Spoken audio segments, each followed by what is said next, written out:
Қарттар мен мүгедектерге арналған жалпы үлгідегі Орал медициналық әлеуметтік мекемесінде сыбаға қайырымдылық шарасы өтті. Ежелгі дәстүрді Батыс Қазақстан облысы Қазақстан халқы ассамблеясының өкілдері жаңғыртты. Игі шара мейірімді көктем акциясы аясында қолға алынған.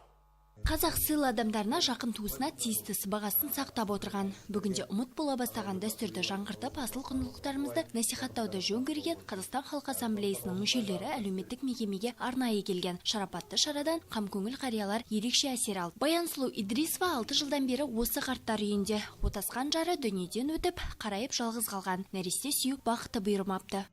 Сыбаға енді бізде қазақтың дәстүрі ғой. Қонақ келсе қуанамыз. Барын салат, дастұрқан кең болсын, жүрегіміз ашық болсын, ол жақсы ырым. Көп рахмет ондай жақсылықтарыңа.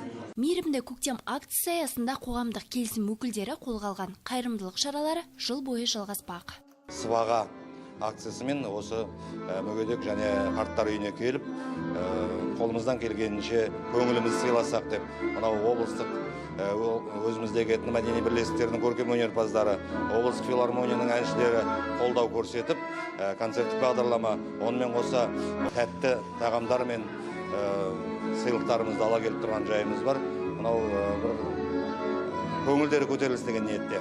Наурыз айында шашу, онан кейін сәуірде асар, сол сияқты сүйінші деген шараларымыз кете береді. Облыс орталығындағы қарттар мен мүгедектер үйінде күні бүгінде 600-ге тарта жан тұрады. Олардың 246-сы егде жастағылар. Қартайған шақта қарттар үйін паналап отырған ардагерлердің көңілін аулап, үмітті оттың жағып жанына демеу болудың маңызы зор.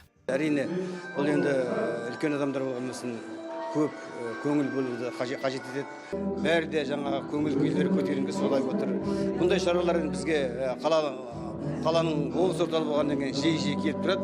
Біздер осындай бағдарлама келген адамдарға өте ризамыз. Мұндай шаралар облыс аудандарында да ұйымдастырылуда.